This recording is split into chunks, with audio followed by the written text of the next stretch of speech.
Directed by Lana Wachowski, The Matrix Resurrections is the fourth film in the Matrix series.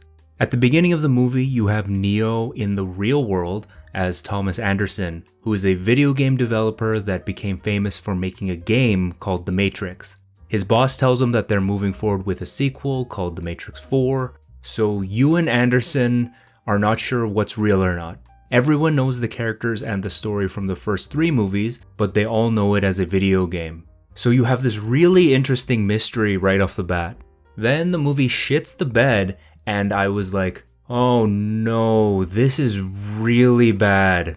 You get these endless exposition dumps with characters talking about what happened in the Matrix, or going over these plans that don't make any sense, and it's just non-stop talking. As much as people make fun of some of the dialogue from the old movies, at least they were trying to say something about either philosophy or destiny. Here it's 15-minute blocks of this happened and then this happened and we're going to do this.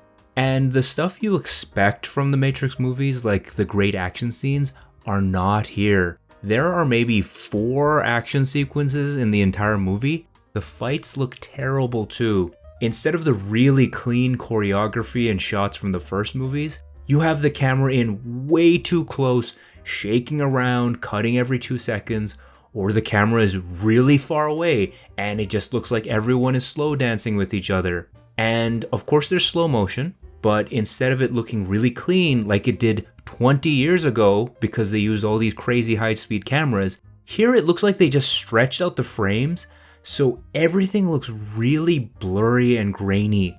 At times, it feels like this is a fan-made film shot on digital video, and I don't know why it looks this bad. A good 10% of Resurrections is just clips from the first 3 movies, and that was a huge mistake because you can see how badly the quality has degraded. The second and third sequel really expanded on the world in an interesting way. Here, there's none of that.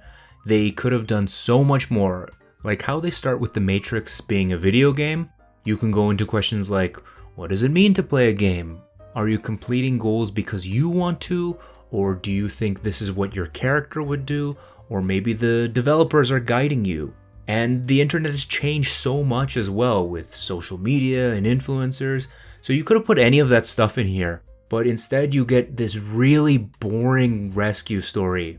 In the original movies, runners had to get to a landline phone to get out of the Matrix. So in this one, they mentioned that, hey, we don't need to use phones anymore.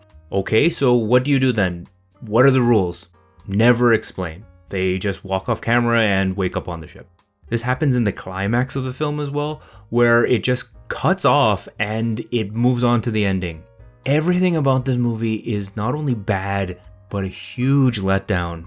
If you're a fan of The Matrix, I'd say go see this because it's actually impressive how badly they managed to fuck up everything that people liked about the series. I'm telling you though, the entire time, you're just gonna be like, oh no. I'd have to give The Matrix Resurrections a 1 out of 5. And after anxiously awaiting the sequel, some Atlanta fans are a little out of this world. Nigel, a runner. Null pointer, runner. Stevens, agent. Simon, a runner. Freeman, 713. I am a sentinel.